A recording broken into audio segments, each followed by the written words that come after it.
Do you think you had it all? I did, but not at the same time. Hi, I'm Connie Chung. I'm a television journalist, and these are my career extremes. Here we go. What do you consider to be the first story you reported on in your career? It wasn't the first story that I covered, but it was the most important one. I was covering local news. I barged into a restaurant because it had unsanitary conditions. And when I got in there and demanded to speak to the owner, my future employer was sitting there having lunch. He watched what I did, gave me his card, and he said, "Call me." When I got back to the station, I waited until I thought he was back, and then 20 minutes later, I called him and said, "Remember me?" And I got the job. I was hired by CBS News. It was the creme de la creme, and there I was rocking. What was your proudest on-air moment? It has to be when I co-anchored the CBS Evening News on the first night. That was my dream job. I had always wanted to sit in Walter Cronkite's chair, and I dreamt about being Walter Cronkite because we all thought of him as the authority when it came to news. And here I was sitting in his chair. When I got the job, he gave me a little bit of advice. He said, "Just be yourself." And that's what he was. And that's what I was. You know, it's a funny thing. I was the first Asian to anchor any news broadcast on ABC, NBC, or CBS, but it was a bigger deal to be a woman. Being Asian was just weird to everyone. I was an aardvark, and they didn't know what to do with me. I found that the hazing I experienced was more a matter of being a woman. But I think the paradigm has changed. So I'm hoping that men, women, all minorities will find something in my book for them. What's a story that you reported on that made you the most emotional? When I interviewed Magic Johnson, when he announced that he was HIV positive, I was so trepidatious because I knew him, but he was so cool. He answered every difficult question that I had to ask him because there were obvious ones. How did you tell your wife? Do you think it was sex with a woman or a man? And he just made me feel so comfortable. He said, "You go on and ask all the questions you feel you need to answer. It's okay." And I've never been put at ease by the interviewee like that. And I feel very fortunate that he gave me that scoop. When in your career did you feel most nervous? Anytime there was breaking news and I had to just sit down in the anchor chair and ad lib, I could hear my heart pounding. Boom, boom, boom. And I was afraid that it was hitting the mic like I was just doing now, because I could hear my heart beating in my ears. You know, it was really whack, whack, whack. And I thought, I think they can hear that. They know I'm nervous. They know I'm scared. And I just have to concentrate and try and remember where Bangladesh is, what countries border it. I mean, it's just sort of scary when you have to pull up this bank of knowledge that you're not sure exists back there. Can I reel it in, you know? And one would have to keep talking unless we had a reporter on the scene that I can ask questions. Makes it easier. But that was so scary. I swear. I thought I was going to die. Is there a story that had a tremendous impact on you? Oh, yes. A young woman named Connie Wong cold emailed me and said she was named after me.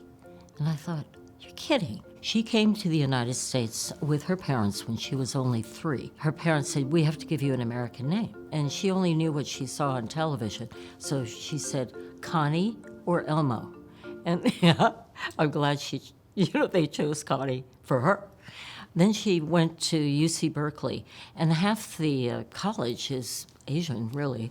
So somebody in the cafeteria said, "Connie," and half the room turned around. She became a reporter, and she looked into it and discovered there were a host of untold Connies named after me. She decided that she would write it for the Sunday opinion section of the New York Times. I cried and cried and cried. Even my husband cried. Were you ever put in any danger covering a story? It's not really danger, but I can tell you that when I was covering a convention, it was the Democratic convention, and I was about to interview John Glenn, who was a senator, and I saw some smoke, and there's a lot of confetti on the floor of conventions. I saw some smoke coming up, and I thought, oh, and I moved away from it. The smoke came with me, and I thought, uh-oh. And I was wearing a battery pack because there was an antenna and a microphone and all this equipment. It caught on fire. Oh my God. John Glenn noticed it. He could smell something weird, and he reached in, grabbed the wires, and he saved me. He saved my life. And his aides said, he saves lives all the time. It's wonderful. What's the best career advice you were given? I worked with a woman who was in management. There were very few women that I knew in management, and she gave me a great bit of advice that none of the male bosses ever said to me, and that is, you have to tell your boss what you want, because they don't know. She said, I don't know what you want. I don't know if you want more money. I don't know if you want an advancement. Tell your future boss what you want. Great advice. Great advice. What career advice would you like to give? If I may, I'll give it to women, because I find that women always give credit to the team. So-and-so did this, so-and-so did that, and I wouldn't be here were it not for X, Y, and Z. Men come up and go, I am a success. I did that. Women, you got to find a way to tout your own accomplishments. And we tend to be, I certainly was, too humble, too demure, too, no, it wasn't me. Men say stupid things. If you say something stupid, doesn't matter. Really, it's okay. What is your favorite memento in your office or home related to your career? When I was writing my book, Matthew, my son, would come in to my office, my stand-up desk, and he'd say, how's it going? And I'd tear my hair out because I had such a hard time writing my book. And for my 75th birthday, my son Matthew gave me an incredible present. He made a desk plate. On one side it says, author at work. On the other side it says, best mom ever. Oh my God, I love it. 2 days after I was dumped at CBS, Maury and I got a call that our adoption, which we had been working on for 2 years, came through. It was serendipity. I believe that Matthew is a gift to me and to my husband that I never could have imagined. What would you like to recommend? My book. I wrote a memoir, and it's ingeniously called Connie, but it was really hard for me to write it because I wrote what is commonly called the shitty first draft, and boy, was it shitty. I gave it to my editor, and the editor said, you're just giving me the facts. And I said, well, that's what I do. That's what I've done all my life, just reported facts. She said, no, it's a memoir. You have to tell how you feel. And I thought, oh gosh, really? I've never revealed how I felt about anything, any news story, anything. You tell me, please, if that's what I did, because I didn't want to cry in my soup.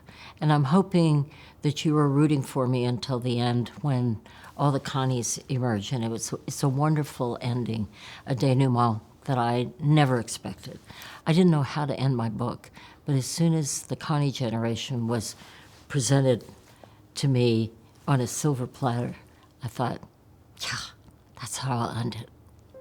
For more stories about my life and my career, listen to Connie on Audible.